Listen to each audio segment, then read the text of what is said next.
You think Common Ground is worth a buck? Consider leaving a tip at lptv.org. Lakeland Public Television presents Common Ground, brought to you by the Minnesota Arts and Cultural Heritage Fund and the citizens of Minnesota.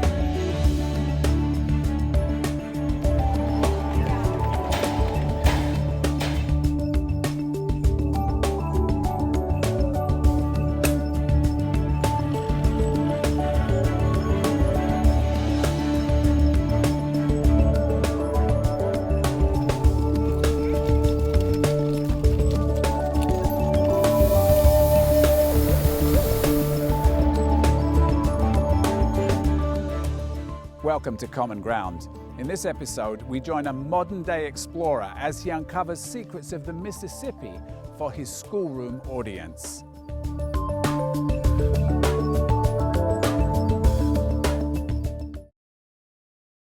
Well, my name is Dean Jacobs. I'm from Fremont, Nebraska, and I'm spending the next 2 months exploring the Mississippi River from its source at Lake Itasca all the way down to New Orleans. Now, this is part of a bigger project called 3 Rivers, 3 Continents, where I compare and I contrast 3 rivers from 3 different continents. And this is the last segment. A few years ago, I did the Nile River, went from the beginning to the end, the beginning of the Blue Nile in Ethiopia, beginning of the White Nile in Uganda, saw where the White and the Blue Nile came together in Sudan, followed it to the Mediterranean. And then a year ago, I spent 6 months going down the Amazon. Went from the source in southern Peru at 17,000 feet, hopscotch through the canyons, and at one point in Peru, in Pucallpa, actually, I got on a cargo ship, and for the last 3,000 miles of the Amazon, I floated it in sections, sleeping in a hammock, getting off from time to time, going into the jungle on little excursions to see the natural wonders and the cultures that call the Amazon home. And now, the last river for me to explore on this project is the Mississippi. So that's why I'm here in beautiful Bemidji. A gentleman by the name of Marsh, who's a dentist in the town. He's also a pilot. And can you hear me? I can. And he provided the invitation, or gave me an invitation to fly me over the Mississippi River. Bemidji traffic, Skyhawk 61713 at the ramp, taxiing out for departure, runway 25, Bemidji. Check out list. Even in my wildest dreams, I could not plan on that. For sure, I don't have that kind of budget to hire a pilot to fly me up to go look at the Mississippi from above. That it is, right there. That's the Mississippi. Yep. 0, Zulu. Last week, I canoed a couple sections of the river from Lake Itasca towards Bemidji. Originally, I was going to get out here, and then I had the realization that this was more than I wanted to do.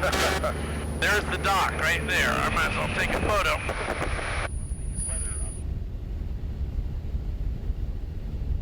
Yesterday, I canoed across Lake Bemidji and then followed the Mississippi down towards the power dam. And now I'm going to explore a little bit of the Mississippi towards Cass Lake. And I'll put back on the river right below Brainerd and canoe the next section from Brainerd to Little Falls.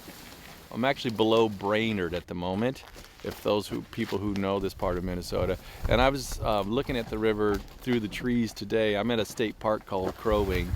It's moving around at a steady pace, and I was talking to someone last night who knows this area, because that's part of the deal. I have to try absorb or pull in as much information as I can so I can prepare. I love my canoe.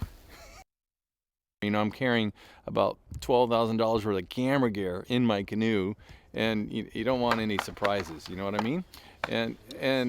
So he says there's a few stretches that there's some rapids on this stretch of the Mississippi, not major, but enough that I need to pay attention. Come on down.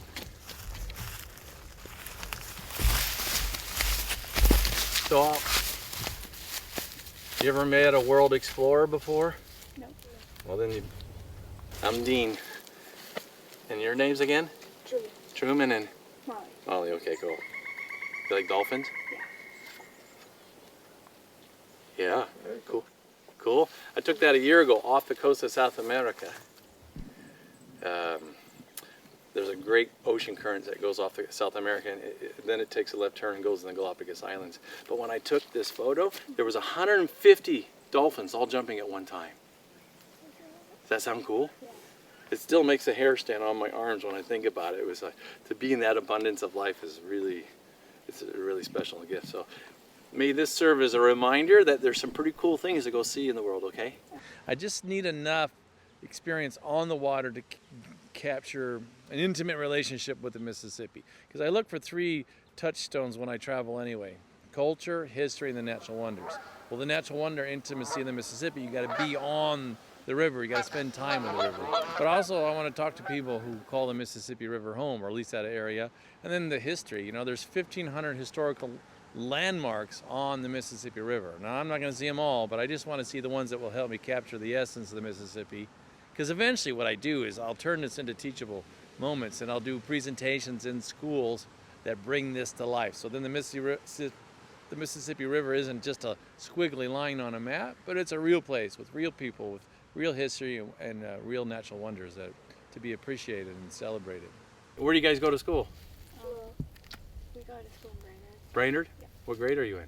Going into 8th. Going into 8th and Going into going into what? 2nd. 2nd grade? Cool. All right. So I have my website's on there. Has lots of photos from other places I've been around the world. I lived with mountain gorillas for 7.5 months in Rwanda, Africa. You have another one? We do. It's all right. All right, I'm out of photos, man. We're good. They share. Sorry. So here, give me 5. Cool. So that's what I do. Yeah.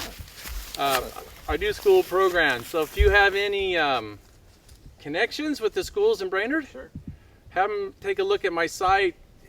I'm a word of mouth guy, not a big marketing guy, but I do these educational programs where I give the kids a different view of the world than what they necessarily see in TV or read in the newspapers, to give them a different reality. I have a website. It's pretty easy, Dean Jacobs, DeanJacobs.org. That's my website. I'm on Facebook. Give me a like if you like what I'm talking about. On Instagram, on Twitter. I'm using social media. That's one of the great things about this day and age. Somebody like me who's just committed to making a positive contribution doesn't have to wait for a big corporate sponsor to come along. I'm just doing it. Now, I drive a little green truck, 10 years old. It's all bought and paid for. I'm not married. I have no kids, so my expenses are minimum. And then when I'm back home, I help take care of my mom as a part-time caregiver with my brother Dale, who I need to give a shout out because he runs my life for me while I'm gone. Otherwise, if you're gone for months at a time and you don't have someone to help manage your life, it could be a mess. And I'm not about making messes. I'm about leaving the world better than when I found it. When I was going down the Amazon, at one point I found about an island that you could visit that actually belonged to Colombia, where it was had a lot of squirrel monkeys on it. So I went there and I had a dozen squirrel monkeys climbing on me. And that's great because kids love that. They love animals anyway. And so those opportunities that I can't always foresee, but they seem to always present themselves that make it rich and real and tangible. Then there's interesting people that you can't predict that always show up. Like yesterday or the couple days ago, I was working from Itasca to here. I ran into blueberry pickers out in the middle of the woods of Minnesota, and they gave me blueberries. They were so happy and kind and generous with me. So those kinds of things, those are the stories that I'll tell when I'm eventually doing these programs in schools about how I was treated with kindness and dignity and respect as I traveled. It's one thing I've learned out of spending 5 years of my life backpacking through 52 countries on my own is that you can have a plan, but it's better to go with an intention, because the moment something happens, the plans go out the window. But when you have the intention, it has different ways to fulfill itself. And my intention is to connect with people, to experience the nature and appreciate the history of a place. Because when you can take ownership of that, I believe that learning isn't a bunch of information so we can take a test in a box, but it's a combination of information combined with experience to create a wisdom to help us be engaged and create healthy communities in the world. I had planned on a bit of a rough canoe trip coming out of Lake Itasca, and that was the case. I had a canoe over beaver dams. There was a local man who I invited to canoe with part of that journey with me by the name of Chris Conger, who was really great, and he'd been down the river before. See, I can't plan that because I had never met him before. One of the things I've learned also, John, in traveling around the world, that people are good everywhere you go around the world. I have this saying, you can always find evidence for whatever you want to find evidence for. If you want to find evidence that the world's not very nice, It's pretty easy to find that. All you got to do is turn on the news. But if you want to find evidence that the world's filled with beauty and kindness and amazing people, you can find that too. But you got to use your own eyes and your own ears and your own heart. And I think my time's better spent finding what's right in the world and celebrating that, because I personally believe that's how we're going to move the world forward, some kind of peace and understanding. One thing about the Mississippi, there's a youthfulness, there's an aliveness, there's a vibrancy, it's a treasure, and an innocence, but not naivety. I mean, it's still wild, and you don't want to underestimate any river, especially the Mississippi, but there's something inviting and peaceful, and there's a certain solitude or tranquility or peacefulness that comes with spending in the wild. And the Mississippi is very generous in sharing that, you know. For those who wish to come out and share that experience with the river, it's very generous to give that, you know, to create an opportunity for that to happen. What qualifies me is, I guess, the permission that I gave myself to stay true to my heart's calling. I was 10 years in the corporate world, worked for a big pharmaceutical company in the and actually the biggest one in the world. And I started asking myself, how much stuff do you really need to be happy? When I got serious about answering that question, the next thing that came to my heart was, well, what do you dream about? And what I had dreamed about as a little boy growing up in Fremont, Nebraska, was to go explore and experience the world. So I've interviewed rebel generals in the Congo, worked for the Dian Fossey organization, living with mountain gorillas for 7.5 months in Rwanda, been robbed at gunpoint in Turkey, and went to the base camp of Everest. But the bravest thing I've ever done in my entire life was the day I called that pharmaceutical company up and said, I'm leaving. Because everything I knew my life to be just went spinning off without me. And then I was left with a blank canvas. For me to become the artist of my life, for me to put on the canvas what I wished that expression to be. And there's a certain fulfillment that I've come to understand that can only be experienced when you stay true to what you were made to do, and nobody can tell you what that is. That's our job to figure that out. And that's part of what I do when I go into schools, because I go into schools, I tell these kids about these amazing journeys around the world, and then I help them by leading by experience. This is what it looks like when you stay true to your heart and follow your dreams. There's a certain bounce in my step and smile on my face that can only be acquired through staying true to this part. We're heading to New Orleans. Come along with me, explore the Mississippi River. Well, I grew up in Fremont, Nebraska. Actually, I was born on a farm near Wahoo, and then at 5 years old, we moved to town. My dad became a truck driver. My mom's a housewife, so if anybody's thinking that I inherited a bunch of money to go do this, you can set that aside, and that's great for those people who've been gifted that, but it wasn't my journey. Grew up in Fremont, it's very flat. At 9 years old, do you remember the green Stingray bicycles, high handlebars, banana seats? My grandpa had painted it John Deere green. And one Saturday morning, I got on that bicycle and I rode from Fremont, Nebraska to the next town, Arlington, which was 10 miles down gravel road. And, I mean, next town, it's like up here, there's no suburb, it was way down the road. Looked at the Elkhorn River and then rode all the way back. So whatever that insatiable curiosity that pulls me into the world to go out and experience it, that was even there at 9. And then I went to college, got my degree in biology, and then I got in the work world, and I got on that hamster wheel of life sometimes, and was working really hard, and was like, oh, this is cool. And I was happy, but I wasn't fulfilled, and it's a different distinction. And I did a lot of work over a long period of time, self-reflection, evaluation, asking myself those important questions, and then I finally got to the point, like, well, what I wanted to do was to go experience the world, not just read about it, not just see it on television, but to smell it, to feel it, to taste it, to break bread with people who have different color skin, speak a different language, worship a different God, because it's in that. Now, I don't know, do I learn about the world, but I learn about myself, and that is invaluable. I picked up photography back in the days when I was in the corporate world because I was jumping on a plane every week, and I knew that if you don't have some kind of hobby that's mobile, you end up working 7/24, and that's a recipe for burnout. So that was one way I managed it. So I self-taught myself photography. I have an art minor from college, so I understand composition.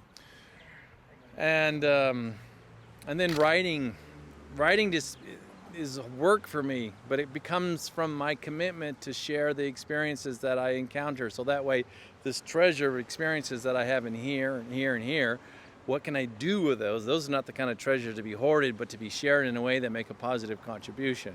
That's why I commit to writing. That's why I commit to expression with photography, to share in a way that gives some insight, some appreciation, some understanding, some celebration of life in general. My first book was about my trip around the world that lasted for 2 years. Went through 28 countries, living on $10 to $15 a day. That was in 2001 to 2003. That book's called Wondrous Journey. The second book that I co-authored was called Wondrous Creatures. These are animals that I have photographed from around the world. So they're all my images. And then I co-authored some of the educational texts with an author by the name of Amy Tharp, elementary teacher out of Colorado. And so we got their habitat, what they eat, their size. And then I have my journal entries, because I keep a journal as I travel, on each animal. And I'm really happy to share that won an Independent Publishers Award here a couple months ago. Real proud about that. Printed in Minnesota, down in Brainerd. Now, eventually this will be a book, 3 Rivers, 3 Continents.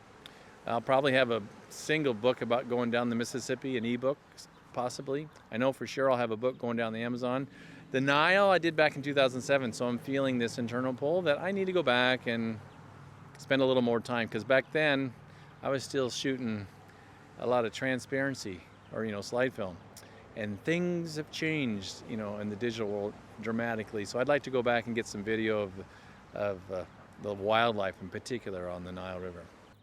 I've seen quite a bit of beauty, natural beauty, man-made beauty, walked on the white marble, the Taj Mahal, natural beauty, watched the sunrise and move the shadows across the pyramids of Egypt, or watch the sun set and change colors on the face of Mount Everest. Wake up in the middle of the night, see in the outback of Australia, watch the stars move across the nighttime sky.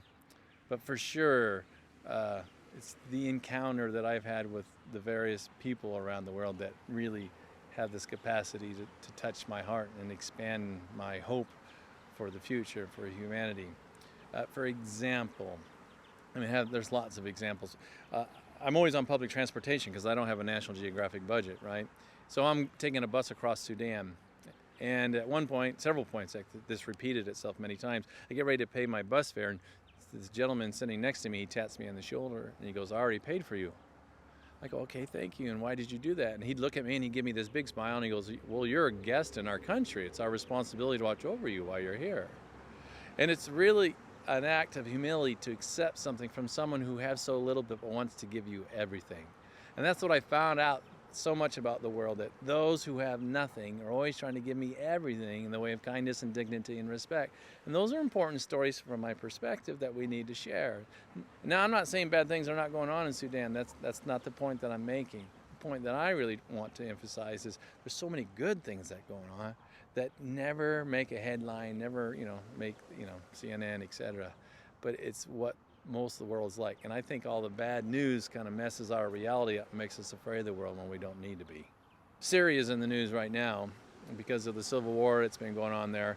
I backpacked across Syria back in 2002, so long before the war, but not long after George Bush called him an axis of evil. And I came in through Turkey, and I was on my way to Jordan to go see Petra. Petra, Indiana Jones stuff. And not surprising, he'd be one of my heroes, And so I'm backpacking across Syria, and I'm in Damascus. And they're making bread in the way that they've done for, forever. These big long sticks going in these red clay, ovens, and they're pulling their bread out. And there's a long line of people getting bread.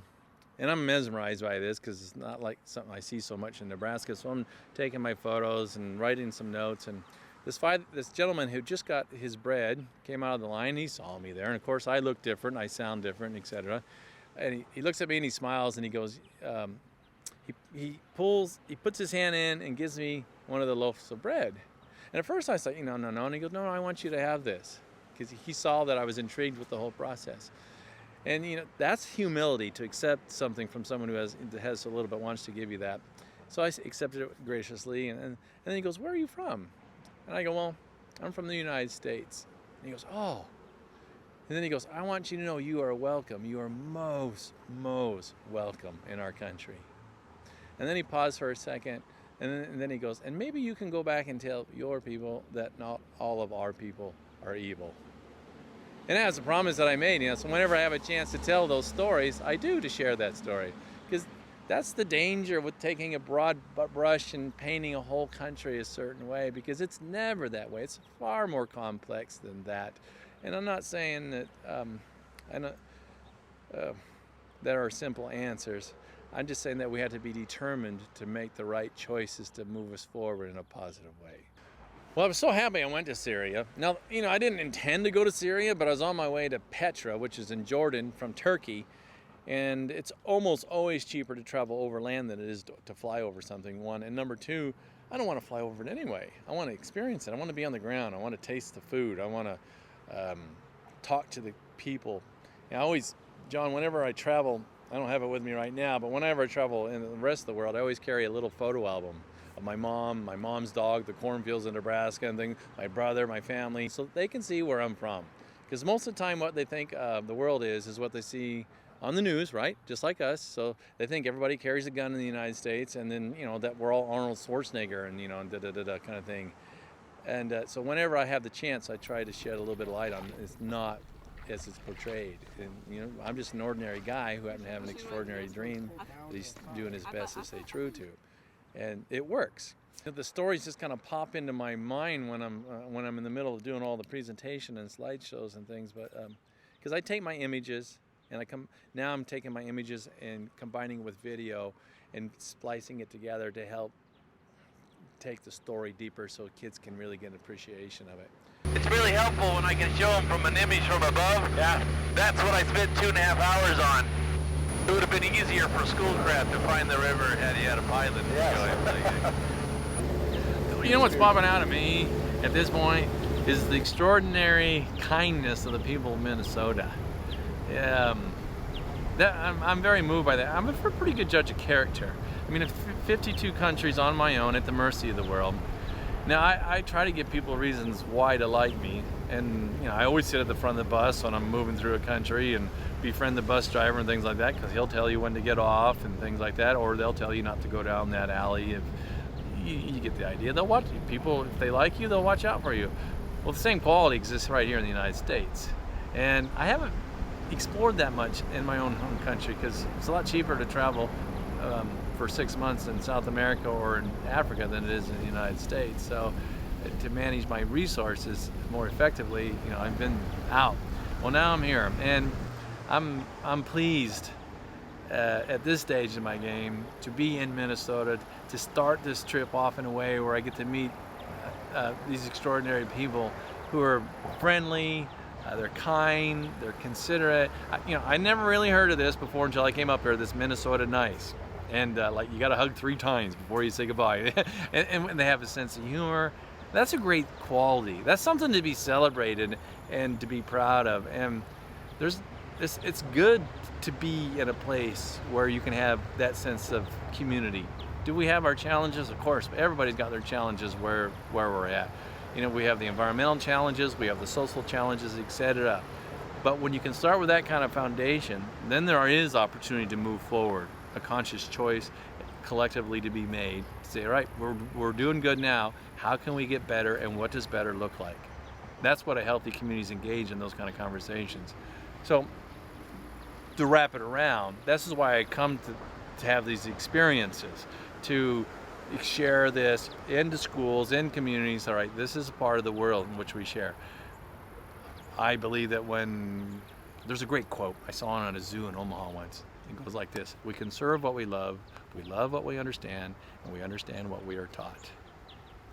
And I think that sums it up really well. And what I want to do is, at least with kids and in adults, I want to teach them to fall in love with the world, because life is precious. We're given a small window to make the most of it and to make the biggest contribution we possibly can.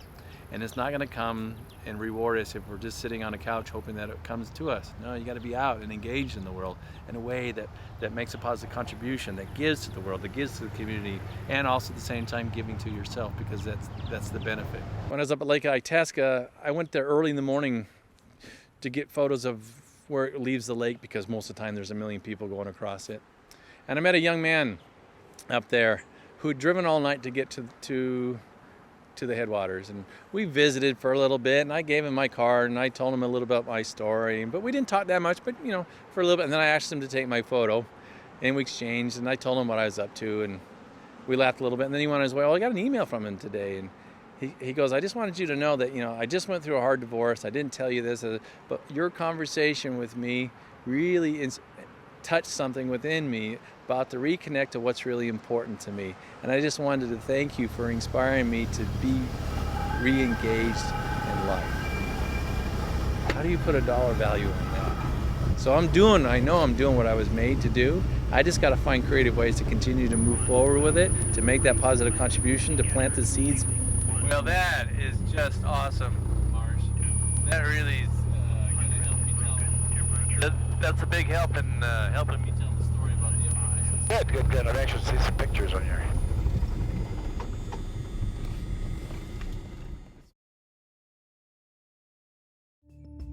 Thank you for watching. Join me again next week for another edition of Common Ground. If you have an idea for a Common Ground piece that pertains to North Central Minnesota, email us at legacy@lptv.org or call us 218-333-3022. To view any episode of Common Ground online, visit us at lptv.org.